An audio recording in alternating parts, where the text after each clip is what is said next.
Trainspotting wasn't just a film about heroin. It was a pulse-racing scream from the heart of a lost generation. Beneath its chaotic energy lay danger, exhaustion, and real-life addiction bleeding into every frame. From near-fatal overdoses to casting choices that haunted careers, this production was as wild as the film itself. So here are 20 weird facts about Trainspotting that even die-hard fans never knew.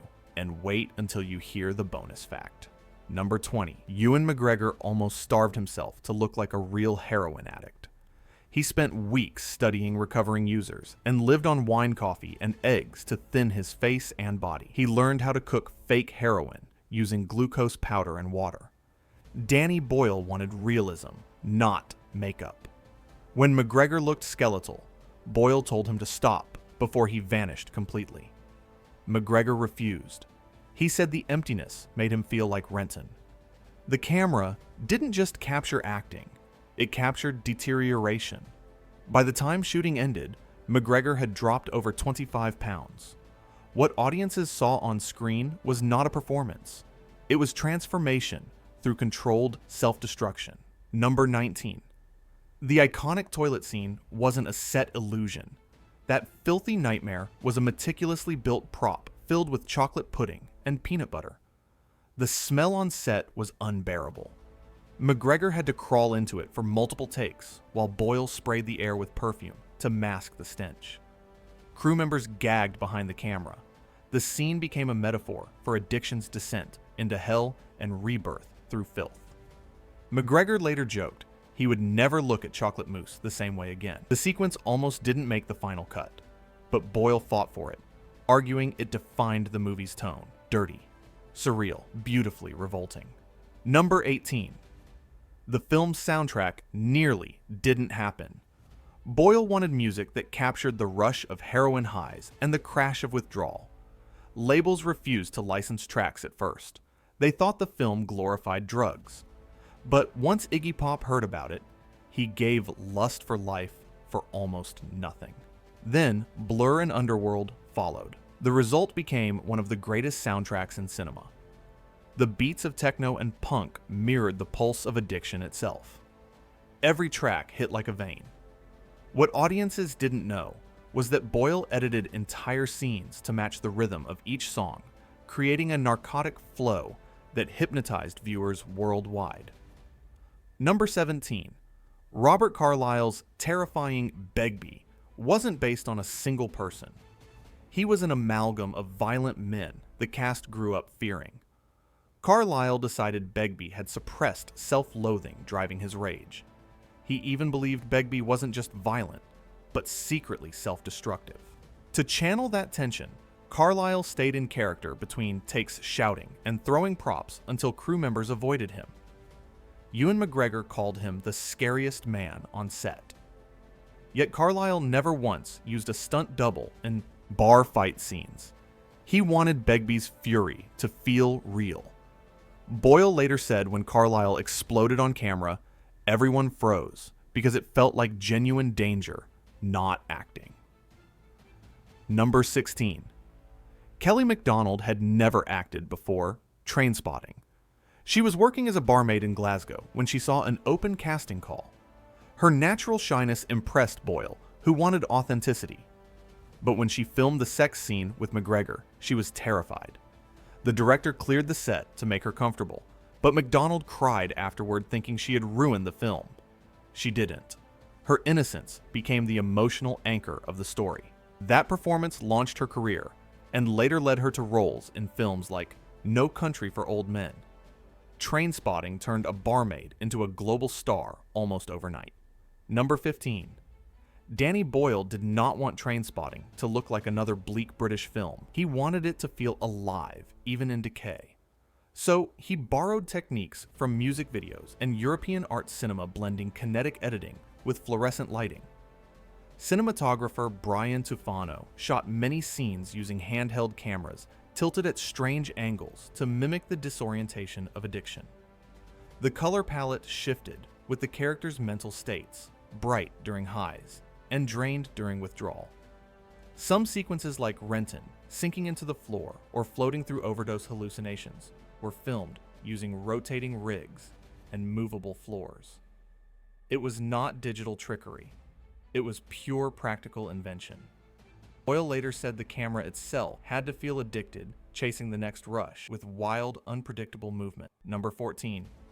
The film's Edinburgh was mostly shot in Glasgow. The city's real streets were considered too modern and cleaned up to represent the mid-90s junky underworld Boyle envisioned. Crews transformed decaying buildings and forgotten pubs into heroin dens. Locals were so fascinated that some offered to appear as extras for free. But authenticity came at a price, as many scenes were filmed in abandoned flats filled with filth, syringes, and graffiti. Crew members wore gloves just to move props. Even the smell was real. Boyle later admitted he wanted the grime to feel tactile, as if audiences could smell the despair through the screen. During night shoots, police often stopped production thinking a real crime was taking place. Trainspotting did not just portray the darker side of Scotland. For a few months, it became raw, chaotic, and painfully true. Number 13. Heroin was not the only addiction haunting the cast. Cigarettes became their real-life crutch. McGregor, Bremner, and Carlyle smoked constantly on set, mimicking the ritualistic hand movements of drug use. Boyle encouraged it to maintain realism, but the habit grew intense, as some days McGregor went through 5 packs. The film's prop heroin was made from glucose powder. But the psychological toll of portraying addiction left the cast restless and wired. McGregor later confessed that after weeks of shooting, he dreamed about heroin highs. He never used the drug, but said the character's obsession infected his subconscious. When filming wrapped, the crew hosted a detox-themed party where everyone symbolically flushed their fake drugs down a toilet. Boyle called it the only clean ending we could give ourselves. It was both a farewell and a warning about the seductive pull of darkness. Number 12. One of the hardest scenes to film was not violent or drug-fueled. It was the baby on the ceiling hallucination. The horrifying moment required a lifelike animatronic baby that could move its head and blink. Boyle insisted on realism over CGI, so the team built a puppet controlled by 6 operators hidden beneath the crib. The first version malfunctioned mid-shoot, twisting its neck backward in a grotesque motion that terrified the crew. The final version worked so well, it disturbed everyone on set. McGregor said the puppet's blank stare haunted him for weeks. Boyle later called it the emotional center of the film, because it showed the nightmare of addiction as pure guilt and grief.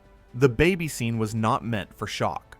It was a mirror held up to the audience, forcing them to confront the moral rot behind the film's manic energy. Number 11. The title Trainspotting confused many viewers. It was not about literal train spotters, but about obsession, futility, and wasted passion. The name came from Irvine Welsh's original novel, which referenced a moment when the characters meet a homeless man at a disused railway station. The man asks if they are there for train spotting, a slang for watching trains, but also a metaphor for pointless fixation. Boyle leaned into that symbolism throughout the film. Every chase, every fix, every desperate decision became a kind of train spotting, a search for something that never comes. Even the film's editing mimicked the rhythm of trains, fast, mechanical, relentless. What audiences did not realize was that addiction itself was the train they were chasing. A journey with no destination, only motion, only noise. And once you started, you could not stop. Go ahead and like and subscribe, because what is coming next gets even darker. Number 10. Danny Boyle pushed his actors beyond exhaustion to capture the raw energy of addiction. He believed that chaos was the only path to truth.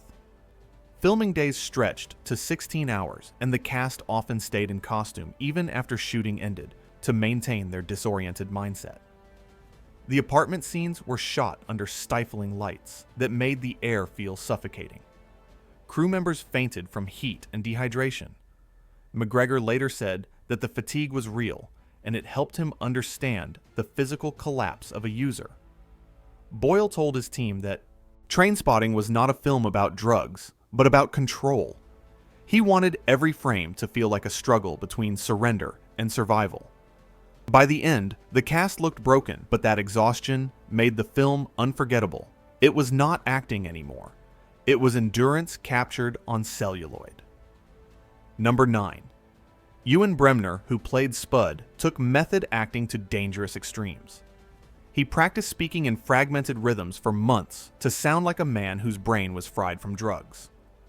On set, he refused to sleep before major scenes to achieve a jittery energy. Boyle told him to tone it down, but Bremner ignored him and pushed further. The result was a character both tragic and comic, a lost soul constantly vibrating with nervous energy. During the famous job interview scene, Bremner accidentally passed out mid-take, and Boyle kept filming. What audiences saw was partly real collapse mixed with improvisation. Bremner said later that playing Spud was like living inside chaos itself, a mix of innocence and insanity that haunted him long after filming wrapped. He gave more than a performance. He gave a piece of his sanity. Number 8. Trainspotting was nearly banned in several countries because of its perceived glorification of drug use. The British Board of Film Classification debated cutting several scenes, including the overdose and toilet sequences. In America, the MPAA demanded edits before giving it an R rating instead of NC-17. Boyle refused to soften the film. He argued that the horror of addiction would lose its power if sanitized. His gamble worked. The unfiltered version became a global sensation, shocking governments and electrifying youth culture. Scotland saw an explosion of anti-drug discussions in schools, while the film became a rallying point for artistic freedom. What critics called dangerous, others called honest. Boyle had not made propaganda. He had made a mirror, and what people hated was the reflection of their own world staring back. Number 7. The cast had to endure a grim detox boot camp before shooting. Boyle wanted them to understand withdrawal, both physically and mentally. For 1 week, they trained under medical supervision, learning how real addicts suffered cold sweats and hallucinations. McGregor said it was the most disturbing research of his life.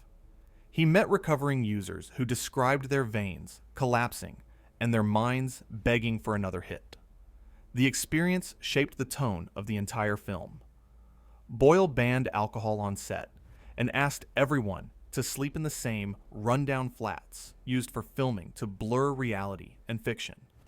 By the time cameras rolled, the cast no longer felt like actors. They were ghosts living inside someone else's nightmare. That sense of shared descent into darkness gave Trainspotting its terrifying authenticity. Number 6. The baby death scene caused a walkout during its first test screening. Viewers screamed and left the theater accusing Boyle of cruelty. He did not cut a single frame. The scene was inspired by real stories Irvin Welsh heard from addicts in Edinburgh who lost children due to neglect. Boyle wanted it to feel uncomfortably real, not cinematic. The lifeless baby puppet was filmed under harsh fluorescent light, while the actors performed in total silence. McGregor said the air felt heavy, as if everyone had stopped breathing. Boyle later revealed that after shooting the cast, did not speak for an hour. The baby's stillness broke the illusion of movie making and reminded everyone why the story mattered. It was not shock for shock's sake. It was horror, built on truth, and unbearable guilt. Number 5. Danny Boyle's visual style for Trainspotting came from panic and improvisation. The budget was so small that he and cinematographer Brian Tufano used stolen light bulbs from hotel corridors to brighten scenes. They shot guerrilla style without permits running through real streets of Glasgow, while McGregor darted through traffic for the opening chase. Those were not closed sets or digital tricks. Cars nearly hit him more than once. The entire opening was filmed in a single weekend on a handheld camera that constantly jammed. Boyle wanted it to feel unhinged, fast, and lawless, like an adrenaline overdose on film. He later said the sequence was inspired by French New Wave cinema, but driven by Scottish chaos. It became one of the most famous openings in film history, turning danger into art and scarcity into style. Number 4. Johnny Lee Miller, who played Sick Boy, based his entire performance on James Bond. He studied Sean Connery's swagger and cold detachment to build a character who could charm and manipulate in equal measure. Boyle noticed this and decided to parody it openly, having Sick Boy deliver monologues about Bond's superiority and failures. During filming, Miller carried a toy gun and practiced quick draw stances between takes. The irony was that Connery himself was Scottish, just like Sick Boy, yet both men represented completely opposite ideals. One was national pride, the other, national decay. Miller's coolness hid a deep rot, which Boyle amplified through sleek lighting and smooth camera movements. The result was a performance that made addiction look seductive on the surface and devastating underneath. Miller's Bond obsession was not parody, it was tragedy in disguise. Number 3. The original ending of Trainspotting was darker. In early drafts, Renton was caught stealing the money and beaten to death by Begbie. Boyle changed it after deciding the film needed hope, even if it came through betrayal. He rewrote the finale, where Renton escapes with the cash and walks into daylight smiling. That moment became one of the most discussed endings of the 90s. Some critics saw redemption, others saw relapse. McGregor believed Renton's smile was not happiness, but survival instinct. Boyle said it symbolized the addict's eternal lie, the promise to change that never lasts. They even filmed an alternate take where Renton hesitates and walks back, but Boyle cut it, calling it cowardly. The final choice was bold, defiant, and painfully human. Renton did not find freedom. He found another illusion to chase. Number 2. Ewan McGregor's biggest heartbreak from Trainspotting came after its success. When Boyle began casting for his next film, the Beach McGregor assumed he would star. Boyle instead chose Leonardo DiCaprio, and the decision destroyed their friendship for nearly a decade. McGregor later admitted that he felt betrayed, like Renton abandoning his friends at the end of Trainspotting. The irony was cruel. The story that made them famous also tore them apart. Years later, Boyle apologized, and they reunited for the sequel T2 Trainspotting. Both men said the pain had matured them, and that their relationship mirrored the characters they created. What began as artistic loyalty ended as real-life resentment. The scars of Trainspotting extended beyond the screen-shaping lives long after the final cut. Fame and friendship collided, and both barely survived. Number 1. The film's success shocked everyone. It was made for barely £2 million, yet grossed over $70 million worldwide. But its influence went far beyond box office numbers. Trainspotting turned a grim tale of Scottish addicts into a global cultural phenomenon. Fashion magazines copied its grunge aesthetic. Youth movements adopted its rebellious energy. Even anti-drug campaigns quoted its dialogue. The British government debated whether it glamorized or condemned heroin. Danny Boyle simply said it reflected life without filters. The movie became a time capsule of 90s disillusionment, raw and unapologetic. What audiences saw as chaos was in truth a warning dressed as adrenaline. Trainspotting did not just define a generation. It exposed it, stripping away illusion until only survival remained. Bonus fact: during post-production, Boyle secretly inserted subliminal cuts of syringes and flashes of distorted faces between transitions. They lasted less than a frame, invisible to the conscious eye, but powerful enough to unsettle viewers. He called it psychological echo editing, designed to make audiences feel addicted without realizing why. The technique worked. Viewers reported feeling restless and uneasy after the film ended, unable to shake its rhythm. Boyle never publicly confirmed which scenes contained the flashes, leaving it as a cinematic ghost buried inside the film. That hidden layer turned Trainspotting into something more than cinema. It became a hypnotic experience, wired directly into the brain, where addiction, paranoia, and guilt collided. Trainspotting was not just a movie. It was a cultural detonation that burned its way into the history of modern cinema. It showed beauty in filth and redemption in ruin.